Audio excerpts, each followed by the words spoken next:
Good evening, Razorback fans. Welcome to the Thursday edition of the Hog Talk podcast presented to you by Vision Exteriors.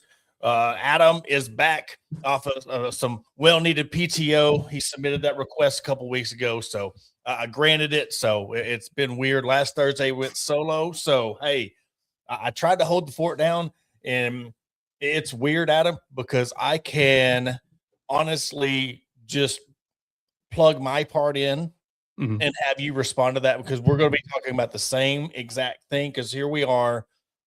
They made the announcement that tennis is back. Then we have, regionals coming up, SEC baseball regular season, but we'll pull back the curtain on. I know everybody is excited about the tennis program coming back, but then Best of Arkansas Sports comes out with an article that we'll touch on. But just initial thoughts before we deep dive into that, when you've seen just everything that's been going on since our last talk.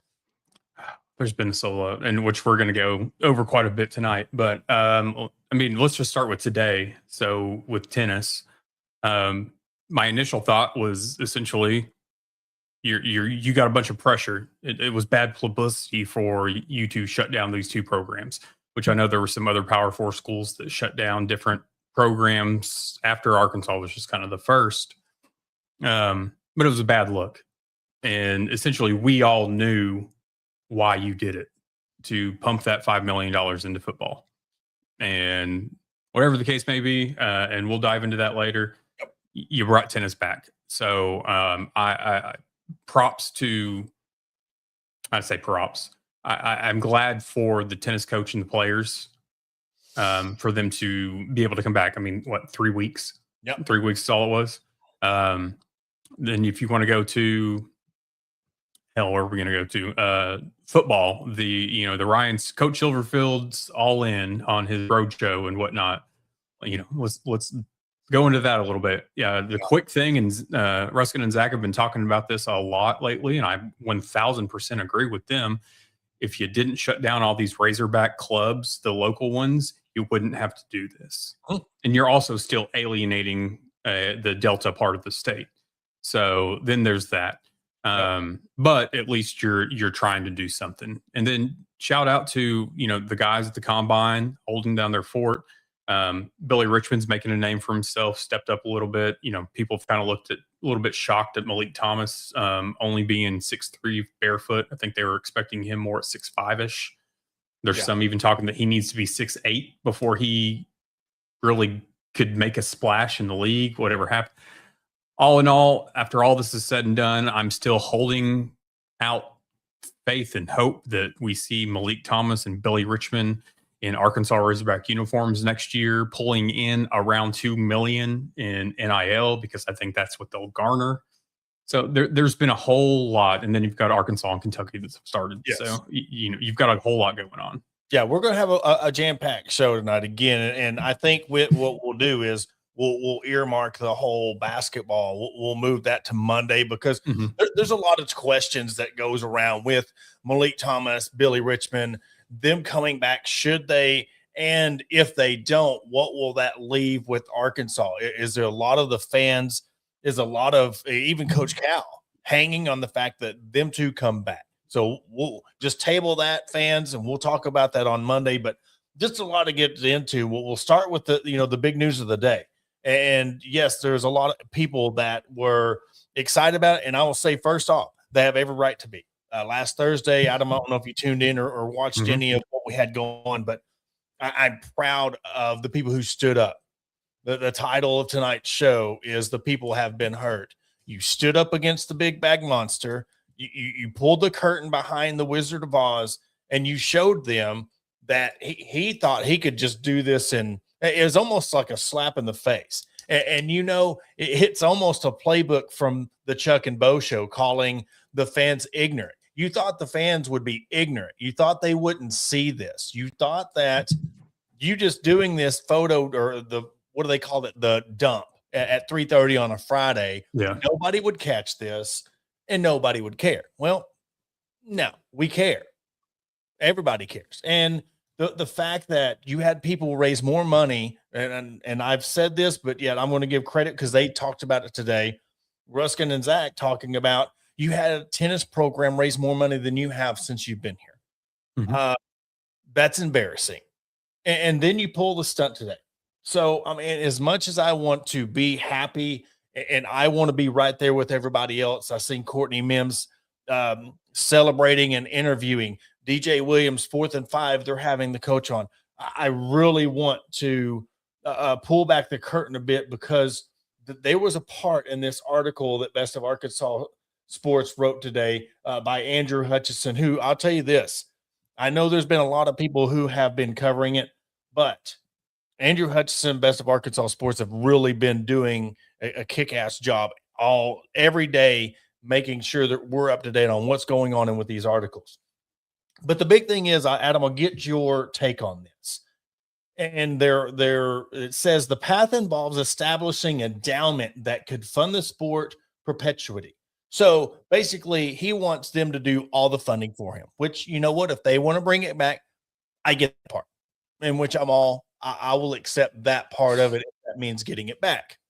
But it said no amount was given in Thursday's press release, but a UA spokesperson told Best of Arkansas Sports the school is looking for $50 million,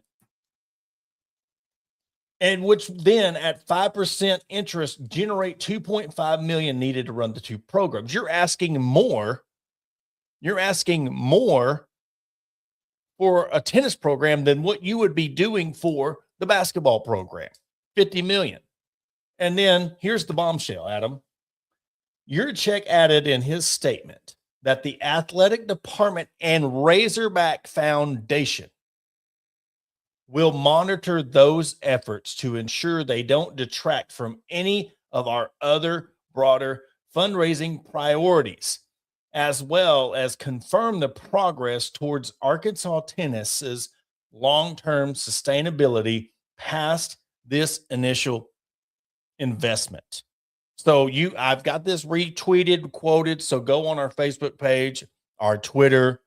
But him saying that is, we want you to raise money, but don't raise too much money, or we're going to take some of that money from you and we're going to give it to the other programs. Mm-hmm. That is BS. That is, you're robbing them and you're being an a-hole. You're being a jerk. And I think this right here, this last paragraph that I just read to you, Adam, pisses me off more than him even taking it away, because you're basically saying, you showed me up, I'm going to give you a big target, but if you do get that big target, don't do too much to where it takes away from my sports. Mm-hmm. That's a big slap in the face. I looked at that after I read that and heard that and just thought, so y'all want to see where the money's coming in and basically look at it and be like, why aren't you giving this to football? Yeah. Or can we give this to football? Or, hey, tennis only needs it. Whatever the case may be, you're sitting here, you're going to monitor who is donating, or you're going to say, hey, you're donating to this tennis. Why don't you donate this to football? I mean, you're basically going with your hands out to people that saved your tennis program, because I'm back on what I said 3-4 weeks ago whenever all this news broke out.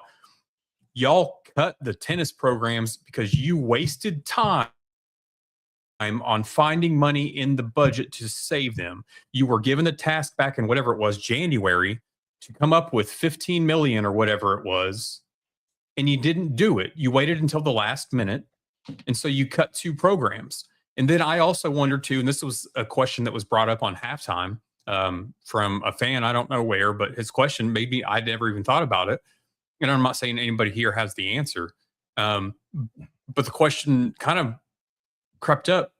Does this have anything to do with Title 19? That they don't want to come out and say, maybe that they started getting a little bit of heat because of Title 19, or Title 9, I'm sorry, not Title 19, absolutely. But Title 9, yeah, you cut a men's and women's program, but there's still more to it than just having balance of men's and women's programs.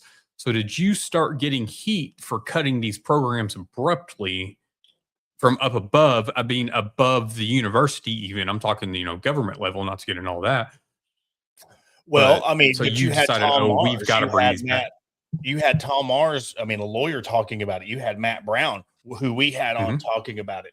So again, he thought he's going to be able to do this and nobody was going to check him on it. Well, guess what? We have internet today. We have people who will check. We have these Matt Brown, that go back and watch our interview with him, is the fact that he knows all of the logistics of this. You have people checking, and that's what I loved about it. But yeah, he thought he could get away with it. And the fact that you got to think this knee-jerk reaction was, and I don't even know what he was thinking. I mean, because you're only talking about 2.5 million. And I made the point, if you're an athletic director at an SEC school and you can't keep a $2.5 million program afloat, and you got to cut a program in the SEC, you don't deserve to be an athletic director. You have no competition in the state. You have one job, football money, and you can't do that. You're cutting the tennis program because you can't even raise enough money for your stadium or your football program. And now we're looking at possibly what's going to happen with the future of baseball, that now Dave Van Horn's needing more money. You're getting to the spot where Cal's going to need more money. Are you going to go to and I'm sorry to kind of go this route with it, but would you even dare approach Coach Cal or Dave Van Horn? You can raise money for your basketball and baseball program, but don't do too much because it might take away from the football program. Would you ever see him doing that? I would love to see or hear that conversation for somebody to tell the likes of John Calipari or Dave Van Horn, don't do too much. And this right here from Ty, what the hell would Tyson do if HY, or I think this is more of what would HY do if Tyson said, hey, I'm gonna shift my basketball money elsewhere? Valid question. What's going to happen? And we've talked about this before. Hey, we've got 4 to 5 years of John Calipari. When he retires,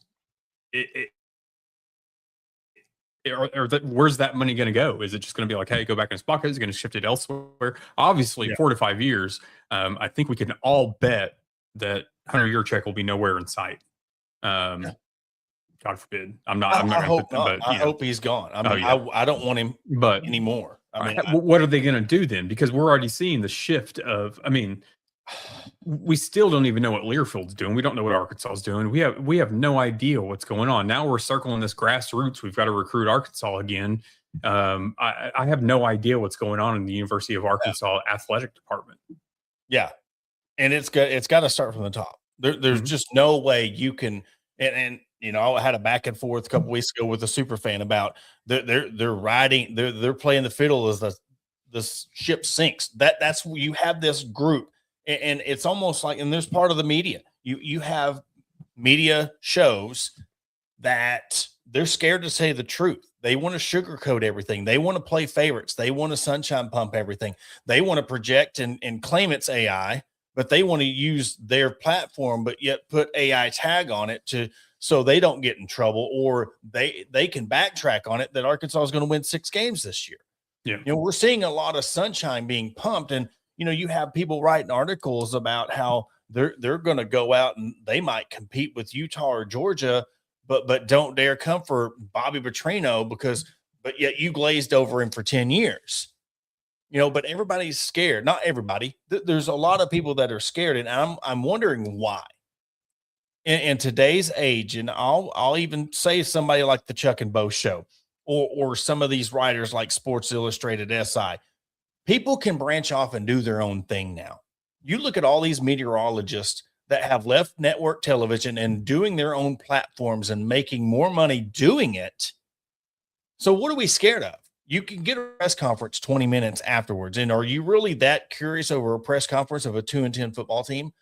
If you know that you can go on there and look at a press conference from basketball or baseball, that can be uploaded in 10, 15 minutes afterwards. You're just moving everybody's timeline back 20 minutes. Take a stand and really stand up for what's going on at Arkansas. We need the bigger platforms to say something. And I'm glad that there are few that are calling him out or not scared of. So that's what we need more of. And that's what it's going to take to change. But there's still a lot of people that are so scared to speak up. And the fans are that way. They don't want their tickets. They don't want their meet and greet access taken from them. If they would stop going, then we would have change.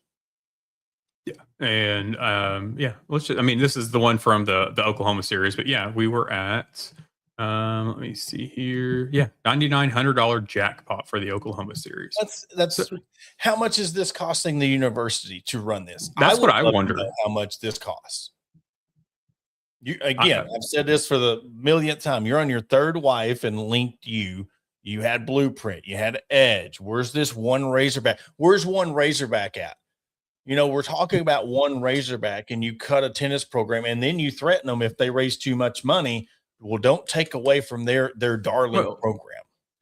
in his statement too made it very clear a few different times on this being a short-term reinstatement.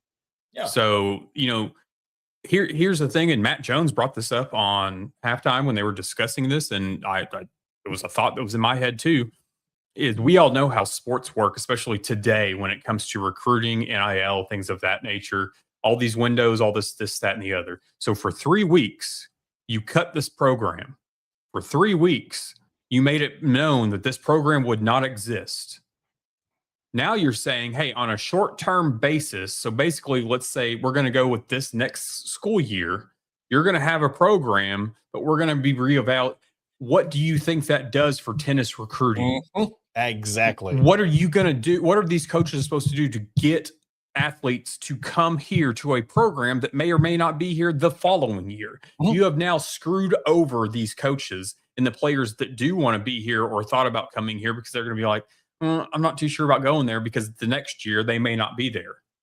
Well, and another thing to add, I haven't seen the details, but what if they're not promised the same thing that these athletes were? What if, okay, well, we might cut the program, but we're still going to honor your scholarship? What if now you're not grandfathered into that anymore? If we cut your program, you knew there was that chance. So that guess what? Y'all are screwed. Mm-hmm. And here it is. It's a big thing. It's a big FU because Hunter Yurchek feels bothered that he had to do this. He felt bothered that he put out a challenge and they accepted his challenge. So he's going to set this thing up for fail. He reminds me of that dumbass chancellor on Old School. He did everything to sit there and try to, the one that the short guy, Oh, yeah. He tries to set them up for failure and do as much as he can. I think that's what he's doing. Because think about it. If this thing doesn't pan out, he's fleeced these people for $5 million. And if he could get more, guess what? Now he can cut the program. And then where's that money? Say they raise another $25 million. Oh, the program don't exist. Or what are we going to do with this? That's what he wants to do. He wants to set this program up for failure and then steal all that money and put it into another program. Okay. That's what he wants to do. It needs to be looked into, which nothing's going to happen, especially when you start bringing in the Razorback Foundation and things that can't be FOIA'd and things of that nature. So that's one of the things. Then it being tied with Razorback Foundation is going to be miss me with all that. I mean, you screwed over this program. You got backlash from it, whether it was from the fans, alumni, up above, like bringing up Title IX and things of that nature. You brought them back, but you're still saying, hey, you're on a short leash. We're still going to be reevaluating you next year, maybe the year, however it is. Or in 6 months, you're going to say, oh, hey, this really isn't going to work. We're going to let you go again. I mean, there's all these multitude of things that are going on. The fact is you cut $2.5 to $5 million, whatever it was, for these two programs because you couldn't go find $15 million elsewhere when you were given that task in January. And you had some tennis guys show you up. I mean, really. Here, right here, he says the raffle can't be costing too much. Au contraire, he's outsourced this. There is a third party that's helping run this. They're not doing it all through the university. There's a third party that is helping run and manage this raffle, like the website and all that stuff. So I'm sure they struck some kind of deal with them to do this. So, that's the part when I say how much is this costing them is this is outsourced, Captain outsourced for an AD. So right here, egg on his face. I mean, it's funny. He's punching air right now because he didn't think this would work out. He didn't think anybody would speak up for it. And I am proud. I'll say it again a week later. I am proud of every media member, every podcaster, every journalist, every radio show that has stood up and supported this, because last week a lot of people thought it was just about the tennis program. 20% has to do with the tennis program, and 80% of the fact that, again, this is the greatest fan base in the country. Razorback fans, people, donors stood up against the Big Bad Wolf and they won. And that's what I got from it. They won and he doesn't like it. And I think that the fans, I think that the alumni, even the athletes, whoever that spoke up during this, or even if you didn't stand up because you didn't think anything would happen, but you saw that something happened, use that as your footing to like keep speaking out on all this stuff. Because here's the thing, it's, you know, you and I have gone back over this time and time again over the last 3 years, talking about, you know, just things, us speaking out, us having our hands slapped, things of that nature. I definitely touched on that, and I did go off the rails on it. But I just look at it kind of like, why sit down and be quiet? And especially, I'm proud too of the media members that are finally putting their foot down and not giving in to the threats from this athletic department. Absolutely, props to them, because I will say over the last 2 to 3 months, two months, probably maybe a month.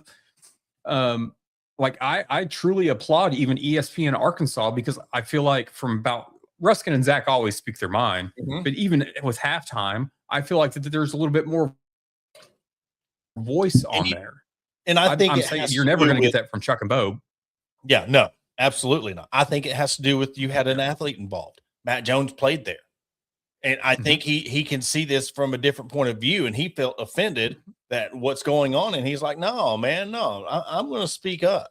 I'm going to speak out. And so I applaud everybody. And I did touched on that a lot last week about, you know, the hand slapping, and, you know, that's where me and you started. That's how we clicked. That's how we linked up, and how we're hosting the show now is our interest in the small ones. And it's to me, it's like, what are they going to do? Tell us we can never be media members for football, basketball, baseball? Pull another T-shirt off of our T-shirt store. I mean, guess what? You pull off one, I make 6 more. Yep. Is what it so is. And it is what it is on that. But again, before we move on to the next subject, thank you for everybody. Thank you everybody in our comment section who's joining in the fight and standing up and saying enough is enough with it, because this is the small fire we needed for everybody to really. And now, because guess what he didn't realize, now your ass is on a national stage getting laughed at and clowned on, and everybody in your own fan base wants you gone. Now you're the one. You're talking about big egg on your face. You've got a national egg on your face, and I love every minute, because you deserve every bit of it. For those people who want to sit there and play the band as the ship sinks, stand with him. You go to the next school with him. And I'll talk to the big super fans. I don't care. If you're standing for him, you could go to the next school with him. Because if you were truly about Arkansas and the Razorbacks, you wouldn't be standing for the athletic director that we have. And who cares about your special privileges? That's what you care more about, your privileges and your front row seats and your meet and greets and your little handshakes and your little autograph pictures, than really standing up for the athletes and for the fans. Because guess what? I mean, obviously, like we've seen, University of Arkansas has had however many athletic directors, however many, you know, all these people to come through. Why is there any sort of loyalty to the athletic director that we have right now that has no loyalty to his own athletes, coaches, or fans? Yep. And exactly. That's the thing, because he don't have any loyalty to us. So, I mean, but what we're going to do, we're going to take a quick commercial break. We're going to come back and pivot. We're going to finish up. We'll talk some NBA combine. We'll talk regionals for Arkansas softball, and we'll finish things off with the baseball series against Kentucky. We'll be right back after a quick break from our sponsors at Vision Exteriors. Looking to enhance your home's curb appeal? Look no further than Vision Exteriors. As your trusted roofing, siding, and exterior experts, we're here to transform your property. Our skilled team ensures your job is not only functional but also aesthetically pleasing. Along with roofing, we also offer window, gutter, and siding installation to boost your home's appearance with our quality options. Visit us at www.visionexteriors.com or call us at 479-397-4770. Let's make your vision a reality. I want to welcome you back to the Hog Talk podcast. Again, pivoting to more positive vibes, positive views. Good little segue pivot into it. But Arkansas softball, Adam, starts their regional this weekend. I'm very excited about Arkansas's chances. I touched on that a little bit last week, Adam, about how Arkansas feels. I feel like they're set up with the draw they got in regionals and super regionals with their pitching staff and their hitting. They are set up for a serious run and a legitimate shot this time, Oklahoma City. And I really like how things are setting up for them. Oh yeah. We've talked about before with Arkansas softball and Coach Steifel doing those things from, what got you the season before, what were your shortcomings the season before. Whether it was hitting, whether it was coaching, whether it was pitching, whatever. Out of all the coaches and all the sports at Arkansas, she has done the best job to go find those pieces, to go figure out what gaps did we have that ended our season. And she's put it all together. And yeah, Arkansas, you're going to host the regionals, you're hosting the regionals, hosting the super regionals, go in there. You've got I don't want to say easy path because anything can happen, just like in baseball. You never know. But you've got a path in front of you that is very much in your favor to get you to Oklahoma City. And I think that this is the most put together team that Coach Steifel has had and the most dangerous team that Coach Steifel has had. Yeah, absolutely. Peyton Burnham, Robin Hiram, you have so much threat there with that duo. I want them to stay healthy. Timmerman has been phenomenal too. It's one of those where if they can get that triple threat, they can really hold it down. That's the biggest key, because we can see their hitting if they go in lulls and stuff, and they've shown it at times. They showed that against Alabama. I mean, where things could get away from them. But Alabama's a really good team. I think Alabama took a few years off and they're back. So that's one of the things where you got to take that momentum and keep going, because even though I'm not too fond of their coach, he's still a good coach. And Alabama's still Alabama when it comes to softball. Then you still got Texas, which you've beat them. I mean, that was a huge series win, beating Texas in Austin. But I mean, I was talking about the pitching rotation. Peyton Burnham, 1.89 ERA, 12-3 on the year. Robin Hiram, 1.9 ERA, 15-6. And then you have Sailor Timmerman, Cam Harrison, and Lexi Keene. Lily Faye McWhorter. That was the freshman phenom that I said to watch out for. But, with the batting lineup that this team has, I mean, we've seen Arkansas with a gauntlet lineup. I don't know if I would put this lineup with the best that we've seen out of Arkansas. I want to see them in postseason play, but when you've had Bree Ellis, Lenny Malkin, Gibson, and you've had so many solid hitters, back to back. You had Tiana Bell, Brinley Bain, Dakota Kennedy, Kylie Walkoff, Carly Davison, Ella McDowell's doing, all these girls. There's only one person, Kennedy Miller, hitting under 300. That's phenomenal. So then they match up with Durham. Granted, they get out of this. They have their regional with Washington. Let me go back to their home, make sure I get all the names. Fordham, Washington, and South Florida. That's right. Yeah. Arkansas plays Fordham at 4:30 tomorrow. Washington, South Florida at 7. So you know how that goes with the double elimination.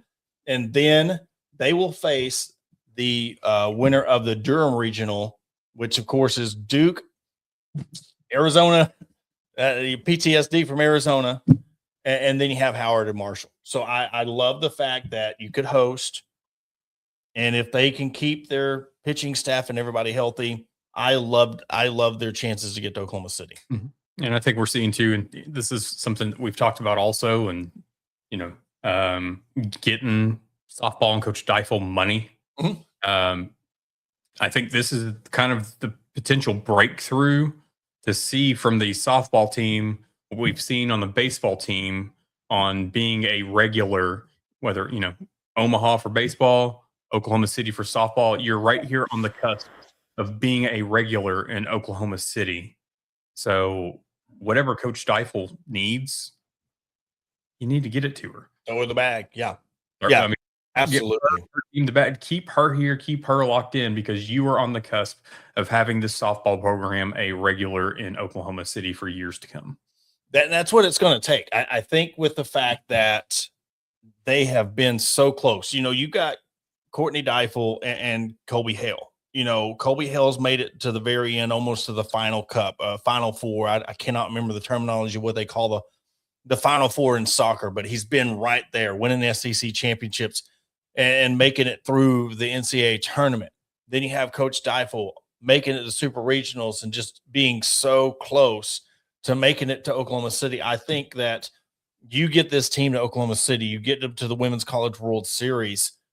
I think they should have no problem getting that donor, getting that person who wants to stand up for women's sports and raise their own money.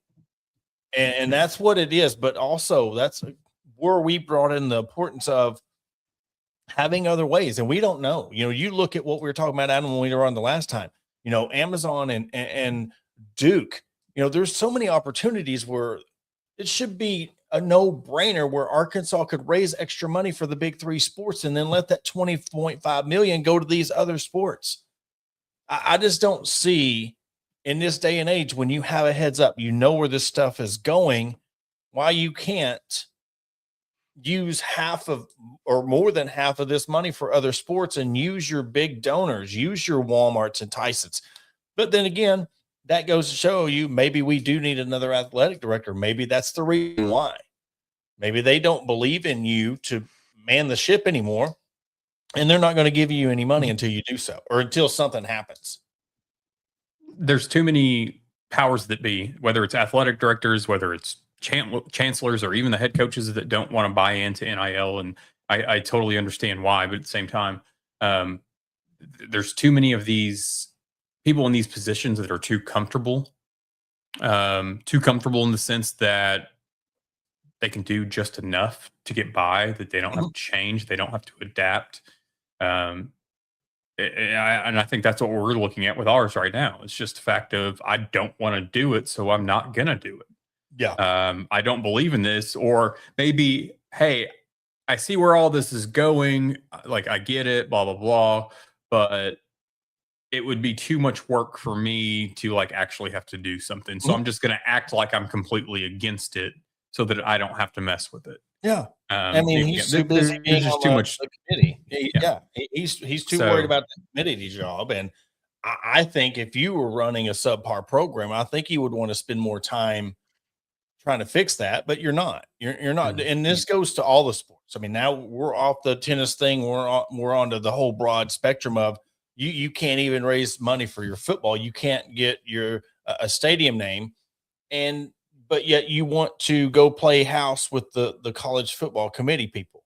You want to go do that, and that seems more important to you. So maybe it's more important to go find another job or go find another school. I don't know. It's a whole bunch of laziness, a whole bunch of people that are set too much in their ways. But I think what it does too, and us just bringing this up with these athletic directors and coaches and whatnot that don't want to fundraise and don't want to sell and don't want to this and don't want to that. It's just shedding light on this kind of old school mentality of, I'm just going to sit back and let everything happen how it happens. And whenever I've got to put my foot down, I'm going to put my foot down. I'm going to shake hands. I'm going to kiss babies. And now that you're actually having to put in a little bit of work, you're showing how lazy you are. Yep. Exactly. I mean, hell, you can't even make posts about your Razorback raffle anymore. Yeah. Yeah. I mean, but you know what? That's just because there's been so many people, including us, that's clowned him over it. I mean, he don't even take that seriously. I don't even think he wants to do that. I think he was just trying to be petty. And if it works, it works. It doesn't, it doesn't. He don't care that, he don't look at that outcome of the $4,500 payout to the fan, because he don't care about the fans. So what do you think it don't matter. It's the fact that somebody else isn't doing it, making money off of it. So he don't care. It's legitimate house money. I've been against this before, but you know what? As we stand right now, Houston Nutt, where are you at? Come be our athletic director. I was against it before, but at this point in time, is anybody that can sell this program, that can sell the university, that can sell the state of Arkansas, Houston Nutt, come on down, kick Hunter Yurchek out of here. Yeah, I'm for it. I mean, because at this point, I think that's what we would need, that spark. Yeah. We would need that spark to because that's what you need to be as a fundraiser. There's your fundraiser right there. 100%. He'd get all the money in the world. I mean, that's the thing. So, and then I just see a lot of promise with all these programs. That's the biggest thing. Is I know we're focusing on football, but that's your breadwinner. That's your moneymaker. But even though going 2-10, you're still bringing in $70 million in TV money. You have a surplus of $7 million for your whole athletic program, but you need to cut money. That's another part of it I don't understand. But we get softball in Oklahoma City. We get them rolling. It starts tomorrow. Arkansas will play Fordham at 4:30. I will look for Burnham being the starter. I think they'll run this like they did in the SEC tournament. Have Burnham be your starter, and then go into Saturday with Robin Heron, and then go that route, because that way, if you do get to a best 2 out of 3 situation, you'll have Robin Heron ready to go, and then close this thing out. Hopefully they run through it, sweep through it, don't need an if game or the double dip game, and then you welcome in the winner from the Durham region next weekend in Bogle Park. So moving on to the NBA Combine, Adam, we're seeing a lot of things. We've seen a lot of things from Darius Acuff, but there's been a lot of hype around Billy Richmond. There's been a lot of hype around Malik Thomas. And just from what you've gathered, just from what you've seen, what is the chances? I know we teased that we'll go over the outcome of it, but what do you think the chances are that Malik Thomas and Billy Richmond come back? You know, at first I was on board that I could see it both happening. And then as we got closer to the combine, I was still in that mindset. Well, I think Malik Thomas is going to test pretty well, because they were both going there for grades, going there to see what they could get.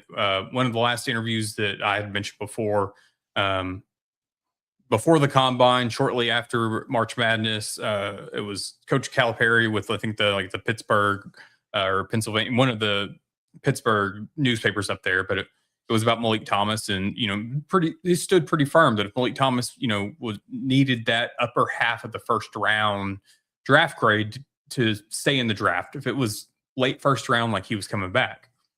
And then as you started the combine, got closer to the combine and started it, you kind of started getting the sense like, hey, Malik Thomas is done, like he's not coming back. And then I listened to a little clip of him during the combine, and he was just basically like, TBD, to be determined. Because it's not that he's testing bad by any means, but like I mentioned earlier, he measured 6'3" barefoot.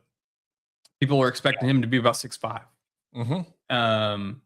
And there's even NBA scouts and other people talking that he needs to be around 6'8" for his type of play. So I think that this is something, because here's the thing, especially with the way the NBA draft works, the lottery, the pay scale, the things of that nature. If you're flirting with the 28 to 30th pick, you could easily fall to the second round just like that. Oh yeah, absolutely. So you're no longer looking at this guaranteed money.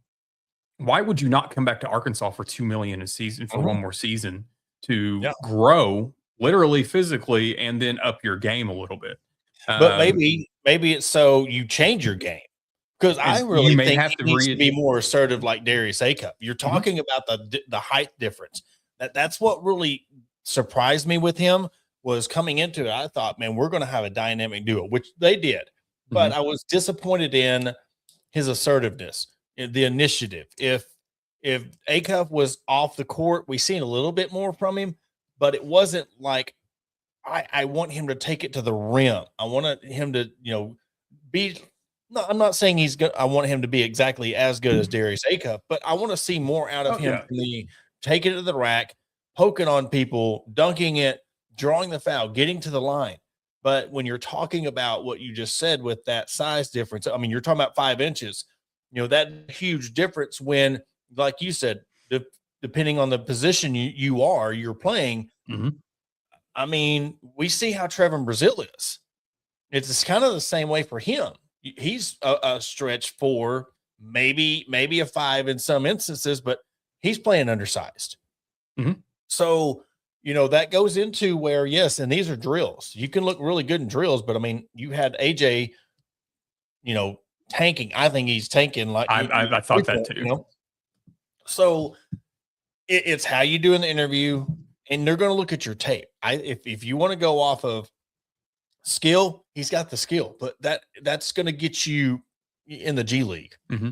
And yeah, Billy Richmond has upped his stock. Yeah, I think that he basically took himself as not even being drafted potentially late first round. I just think that both of these guys, and I've said this before all of this, I've said this during the season when we've talked about the NBA draft, whatever else. And this doesn't just go for these guys. This goes for any NBA prospect.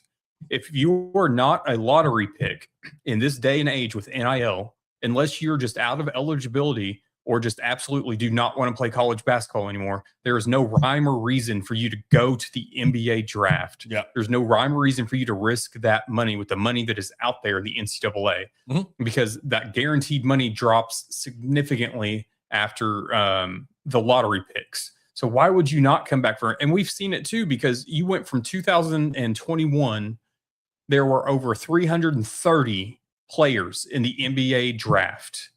There are 79 this year. So that right there, because of the shape of how NIL and whatnot there is no point in risking your future, because this is at this point, if you go and you get drafted late first round or you fall into the second round and now you're having to deal with the G League, or you're going, hey, guess what? I guess I got to go overseas, college is done or whatever. You've now screwed your NBA future. So unless you are a lottery pick, do not go to the NBA draft. The only way I would even play devil's advocate on that is if a certain team had 2 very solid picks, and let's just throw it out there. We're going to pick Acuff with the first pick. If you're there for our second pick in the second round, we're going with you. Or, hey, we're going with Boozer. If you're there for our next pick in the second round, we want you. So you're saying, yes, we're taking you in the second round, but you and Cam together could be a solid duo and get minutes in the NBA. That would be the only exception. Depending on your role, if they still seen you, yes, you're a second round, but you're still going to get a lot of minutes. You're going to be in the rotation. Then I would see it. But like you said, how we're seeing the new age of basketball, and it's a 3-pointers league anymore. I'm telling you, I mean, that's where I don't think I agree with your saying Billy Richmond raised his stock more, because he's more of a dog than Malik. You got to either be able to chunk up a 3, or you got to be able to Euro step to the lane, take it to the rim, and get fouled or push off. And, all these intangibles that I haven't seen Malik Thomas do. I think both of them, I think Billy Richmond needs to come back. 6'6", 205 is what they have him listed on the roster. I don't know what he was at the combine, but you're talking about Malik Thomas was 6'3", 185. So either you're going to have to put some weight on and get some muscle. I think both of them need that to get stronger, but yet get quicker. And shout out to Darius Acuff. You want to talk about a guy that, I mean, because we're excited about the possibility of Malik Thomas and Billy Richmond coming back, because I think it's coming closer and closer to fruition to happening that we're going to see these two back in Fayetteville. And I'm not saying I'll put money on that, but that's where my heart is right now. But shout out to Darius Acuff, because I mean, you've been sitting here flirting with that 6 to 7. We've talked about 5, fifth, number 5 pick overall. But to come in, when everybody thought you were going to be about 6 foot, maybe 6'1", and you come in 6'2", barefoot with a 6'7" wingspan, and then you go and you shoot 72% in your 3-point drills. The only person ahead of you was, I forget who it was. Was it no? It was Darren Peterson, I believe. Yeah. Only person that shot more. Yeah, he only hit one more. So if you want to talk about somebody that just upped your draft stock even more when you were already flirting with a top 5 pick, props to you, because you've now made even more eyes on you for teams that weren't sure. That they didn't know if they wanted to take the risk. Like, you've now taken those teams that were like, hey, we may not need a point guard to, oh shit, we might need to grab this guy. So Darius Acuff has upped his draft stock. It sends a message to Malik and Billy. Look what this dude's doing. He's a lock and he's still giving it his on. Look, he went from probably 6 to 7. Now maybe did he go up to a 4? But I mean, it's just the mentality of, you're good. That's why I don't like the Peterson kid from Kansas. He knows he's really good, but he doesn't play like he plays. Well, like and now we have the Kansas coming out a week or so ago talking about that he had taken too much creatine. Oh, and that's all. I mean, we're playing damage control at this point. You're having his teammates and his coach come out saying that, like, oh, that's why he sat out, because he was taking too much creatine and he was having full body cramps. That was the excuse on why his season and why he was out so much, was because of all these full body cramps. But y'all wait until 2 weeks before the combine to bring this up. And okay, if that's the case, because we know how, I mean, we can all read how college athletics are with whatever headlines. You're telling me that if you had one of your athletic trainers or one of your strength and conditioning coaches feeding him too much creatine, that they still have a job? No, they wouldn't be employed there anymore. So it's damage control. I mean, we've seen it for other sorts, but that's what their excuse is for why his season went the way it went, was because of creatine. I don't want to misspeak because I'm not a health. My wife's, if I was to ask her, she would say, of course, depending on how much water you're drinking today, that has everything to do with it. But when you're maintenancing, you're taking 1 scoop a day. That's what you're supposed to take. But if you're loading, you take 20 grams. It's one of those, you could take up to 20 grams. You would have to seriously take a lot of creatine and be drinking hardly any water for that to happen. Because you can ask my wife, I'm drinking water now, but I am the world's worst at staying on drinking water. But I take 10 milligrams of creatine a day and I've never cramped.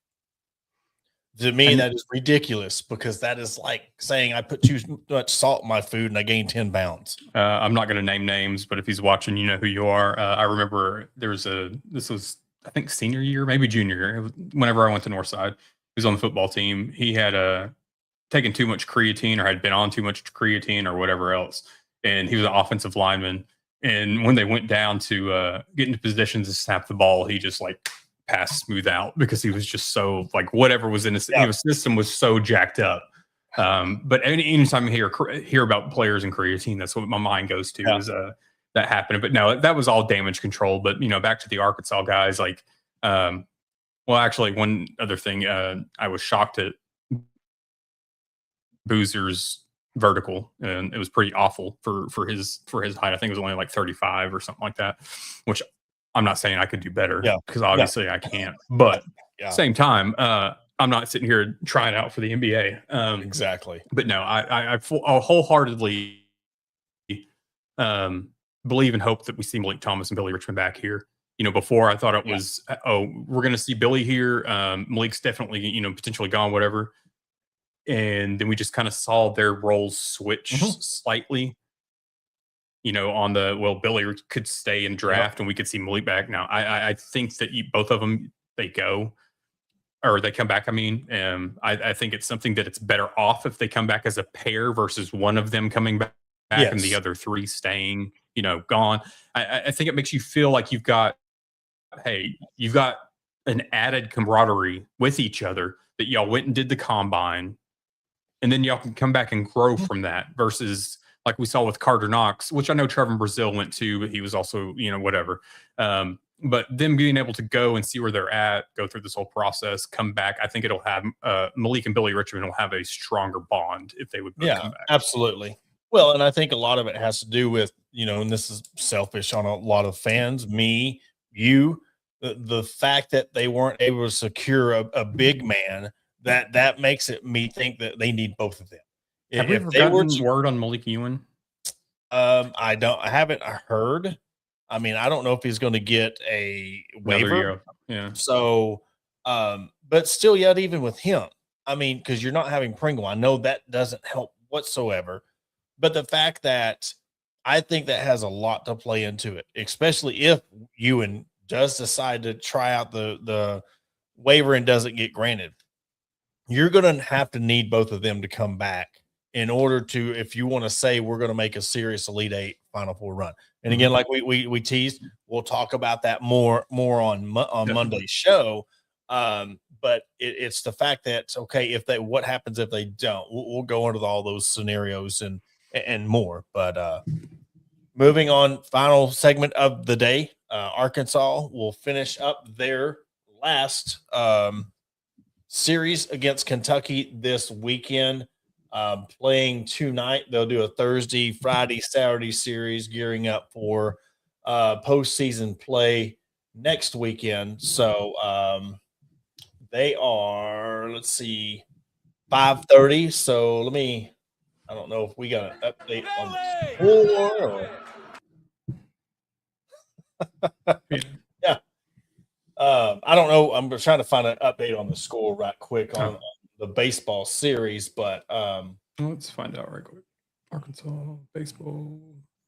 Somebody in the comments, if y'all can I'm looking up on Stat Broadcast right now, and the last one I got was an hour ago, and it was 2-1. 2-1. Okay. I mean, I'm trying to. It's not letting me click, but when I click on the schedule, it just has the Kentucky game. It's not giving us.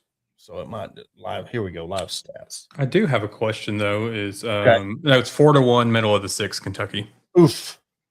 Okay. No, I just have a quick question. BBN, like, why don't y'all talk as much shit during baseball season? Oh, they will now. They will now. I'm sure. But. Yes, this doesn't bode well. 4-1 right now, bottom of the sixth. You're looking at. Let's go home stats. You had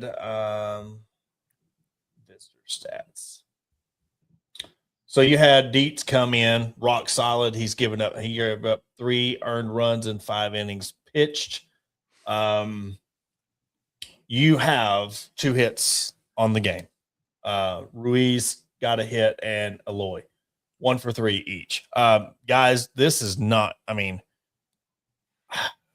This is it's weird, Adam, when you talk about the baseball team, because this is one of those you're sitting here at. It's because I'm wearing this shirt. Yes, you're sitting at 34-18, but there's a lot of people that have you like 5th or 6th in the country, but yet you look at some of these publications, they don't even have you hosting a regional.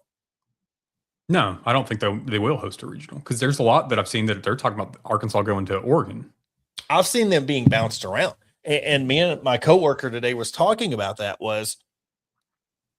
I think it's just the fact that you don't even know what this team is. You don't know who this team is. So you don't know, well, they might fall here and go out to Oregon. They might go to, I've seen Hattiesburg, then go to Southern Miss. I've seen a lot of different places.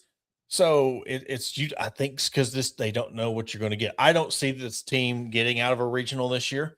I just talked to Kevin Bohannon a few weeks back, and there was a lot of stuff that he was saying about this team of what we've said. You get so used to winning that it's a little bit of an entitlement of you think just because you put that Arkansas uniform on, you're just going to win. And there's not that urgency to win anymore. With the game I went to against Little Rock, there was not the urgency in the outfield. There was not, your closer shouldn't come in and struggle against Little Rock, when you're an SEC pitcher. there's just a lot of red flags that I've been hearing from people around the program that the fans and you talk about the baseball fans is, they're their own animal. Mhm. They're their own fan base. So you kind of tread lightly with them because that you're getting a pack of wolves on you. But Mhm. when you look at this team, and you got to be real, if I'm going to compare this and if we're going to stay true to how we do things on this show, I don't see this team making it past the regional. I just don't see them being able to put 3-4 games together and not get bounced out. I don't see it from the pitching staff. And, when you come into this series, unless again, it's that entitlement, they think they're already a lock. They already think they're a lock to host. And now you're coming in here and you're down 4-1 in the first game against Kentucky. I don't like that because you should be out there taking care of business. You want to win that Friday game, set the tone for the weekend. And now you're down 4-1 into 6. So this is something that, about 3 to 4 weeks ago, it was like finally this team was kind of turning the corner. We kind of started seeing who they were, the team we've been looking for this entire season. They finally start having an identity. Now, granted, this is just the first game of this series, but like we've all talked about, and Dave Van Horn has talked about before too, on how important winning game 1 is of any SEC series. Regardless of if Arkansas ends up winning this series or not, I didn't think that they were going to host a regional. I thought that they were going to be, on the path. The teams that they were talking about this morning on Chuck and Bo that I was looking into, honestly, if they go up to Eugene, Oregon, and the teams that they were talking about playing, Arkansas could easily win. Mm-hmm. But then that would then put Arkansas in the UCLA Super Regional. Ooh. And at that point, no, sir, you're done. Max, look at UCLA. Bring up UCLA for a second. They're the number 1 team in the country. I think they've only lost 9 games. Their stadium is horrible. Like, their stadium they play in is horrible. You don't have the crowds. They just go out and win. And it's almost like I feel bad because it is almost too late. Dave Van Horn's tenure for this. Say this team needs to be humbled this year. This program needs to be humbled. I don't know.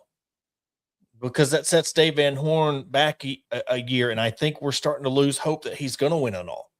We don't know what kind of grip he has on the NIL. We don't know how much grip he has on recruiting anymore.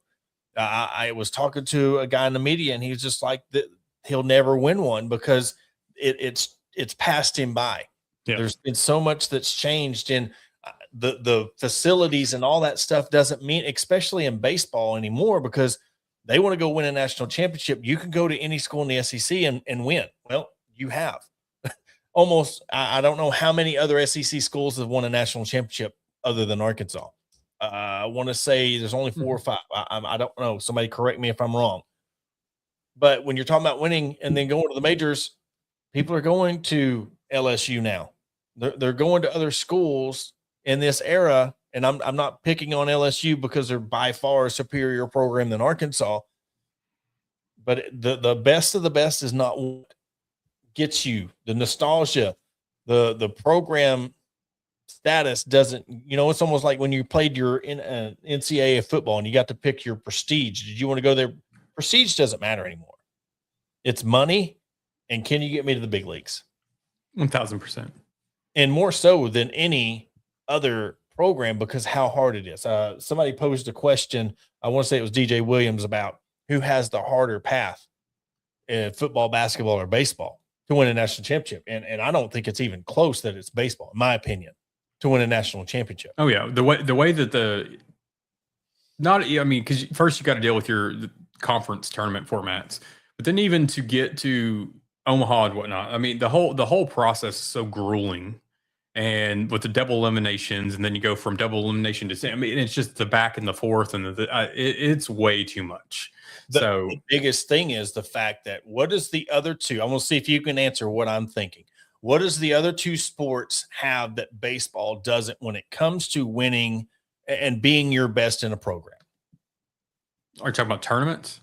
Yeah, I'm just talking about winning. Get the path to okay. You could have one player.